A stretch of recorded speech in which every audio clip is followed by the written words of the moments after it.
Yo, what is going on, everyone? My name is Nick, or the Notorious Fantasy, and in today's video, we're going to be talking about my week number 6 defenses to stream for fantasy football in 2021. Inside today's video, I'm going to be going in depth into 5 different defenses that I believe that you guys should be looking to pick up off the waiver wire right now based upon their matchup for week number 6 of the 2021 fantasy football season. But before we do get on into things, I would like to ask, if you are new to my channel and you do end up enjoying today's video, to please make sure that you do hit that subscribe button down below. Not only is it free, I put out content every single day to help you guys win your 2021 fantasy football championship. And while you're down there, whether you are new to the channel or not, please make sure you do hit that like button down below to help boost this video up the algorithm so that more beautiful people like yourself can see today's video. I'd also like to ask, if you guys are on Twitter and would like to follow me, to please do so at NotoriousFNTSY. The link to my Twitter is also down below in the video description. So without further ado, let's get into things. We begin with my number 1 defense of the week to be streaming for week number 6, and that is the Dallas Cowboys going up against the New England Patriots in New England. Right now, the Cowboys defense is being rostered in 45% of leagues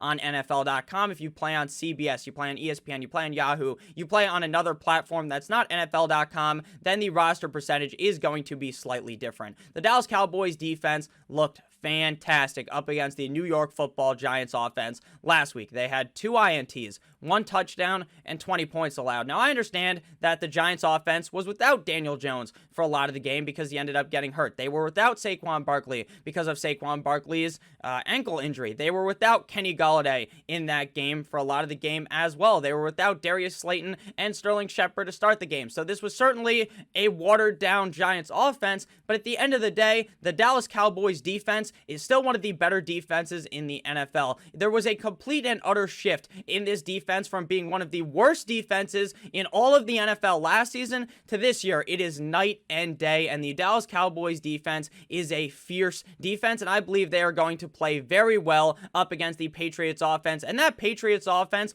looked sluggish up against one of the worst defenses in the NFL in the Houston Texans last week. The Houston Texans defense going up against Mac Jones, Bill Belichick, and the New England Patriots. They had 1 sack, 1 INT, 1 fumble recovery, and 25 points allowed. And again, that was the Houston Texans defense. Imagine what a actually solid defense is going to do to Mac Jones and this Patriots offense. The Patriots offense is all right, but it seems like they are just a couple of pieces away from being pretty solid, and those pieces aren't just going to magically fucking appear out of thin air Houdini style. The Patriots offense is all right, but I believe that the Dallas Cowboys defense is able to get it done this week, and they will be the number 1 streaming defense of the week. Next up, we move to Indianapolis with the Indianapolis Colts going up against the Houston Texans offense. 63.4% roster percentage for the Indianapolis Colts defense. Now, the Indianapolis Colts are yet to play because they play tonight on Monday Night Football up against the Baltimore Ravens, so we cannot talk about their week number 5 stats. So we'll pivot back 1 week into week number 4. We're going to hop back in the time machine where they played the Miami Dolphins in Miami. Up against my Miami Dolphins, they had 3 sacks,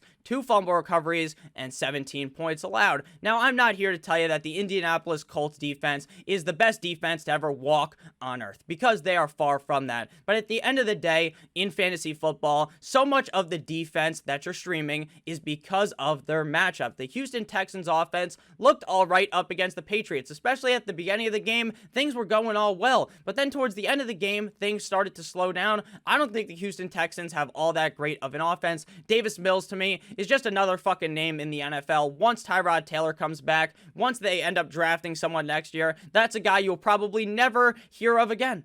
Davis Mills, though, is a needle mover for me. He moves the needle towards wanting to stream the defense against him because he's just not all that good. Week number 5, the Patriots defense that struggled in that game up against the Houston Texans in Houston. They had 3 sacks, they had 1 fumble recovery, and 22 points allowed up against Davis Mills and this Texans offense. I think a lot of people are going to be like, holy shit, the Houston Texans kind of turned that page. They're going to be a more legit offense next week up against the Indianapolis Colts, and that is going to be the most wrong thought they have this season. The Indianapolis Colts defense should lock down the Houston Texans offense. I expect them to have an excellent week. Next up at 3, we move to the Miami Dolphins at the Jacksonville Jaguars. Right now, the Dolphins defense is rostered in 43.7% of leagues. Now, the Miami Dolphins defense, right now, the roster percentage has been dropping because no one wants to play them. Even though they were this great defense in 2020 up against the pass, in 2021, this defense has been a complete and utter unmitigated fucking disaster. They're a dumpster fire defensively. And the same thing happens every single game. It happened last week up against the Tampa Bay Buccaneers. Yesterday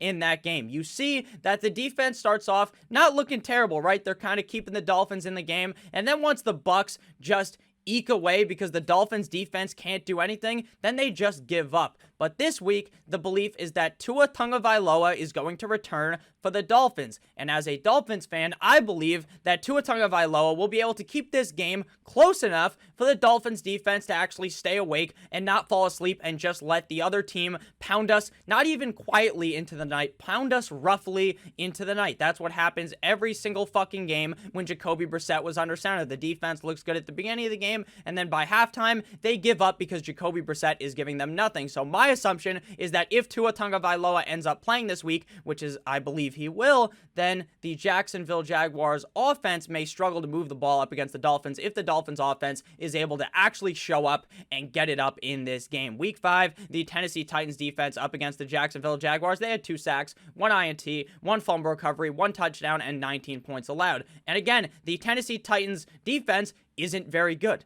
The Tennessee Titans defense is nowhere near as good as what the Miami Dolphins are when they reach their full potential, so I believe the Dolphins defense looks excellent this week up against the Jacksonville Jaguars. But before we move on into the 4th defense to stream of the week, I would like to ask if you guys are new to the channel to please make sure that you do hit that subscribe button down below, and whether you are new or not, please make sure that you do hit that like button down below. It helps me out a ton. Next up, we move to the Cincinnati Bengals at the Detroit Lions. The Bengals defense is significantly lower rostered when compared to the other 3 defenses. Again, the Cowboys were 45%, the Indianapolis Colts were 63.4%, the Dolphins were 43.7%, and the Bengals are 5% rostered. Why is that? It's because the Bengals defense isn't all that good, but they do have a solid matchup this week. Last week, though, the matchup was far from ideal up against the Green Bay Packers. They have 2 sacks, 1 INT, and 25 points allowed. That was one of the hardest games that I have ever watched in my life because it was just fucking crazy. None of these kickers can kick a field goal, apparently. That game was an absolute... It was actually very fun to watch, but towards the end, it just turned into a snooze fest because no one could hit a fucking kick. I don't understand it at all, but the Bengals defense did look all right up against the Packers. They had 2 sacks, 1 INT, and 25 points allowed, but again, that is up against one of the better offenses in the NFL in the Green Bay Packers. So this week, they get the Detroit Lions, who are just prone to fucking everything up, and I genuinely feel bad for Dan Campbell. I don't know if you guys watched the press conference after the Vikings versus the Detroit Lions game, because the Minnesota Vikings won the game, obviously, but that was a very close game that Dan Campbell and the Detroit Lions should have won, and Dan Campbell was like tearing up in the press conference, and it really made me feel for the guy because he seems like a coach that actually cares about all the guys on his team, all of the hard work that they put in every single day, and it made me just feel bad for the guy because I know that Dan Campbell, he might not be the most fucking analytical genius. He's not going to whip out some type of a goddamn spreadsheet to figure out all these analytics. At least that's my assumption. He's just a football guy. He's a guy that goes out there and has fun. So I did feel bad for him, but you're probably going to feel bad for him again this week because I believe the Cincinnati Bengals defense is going to look good,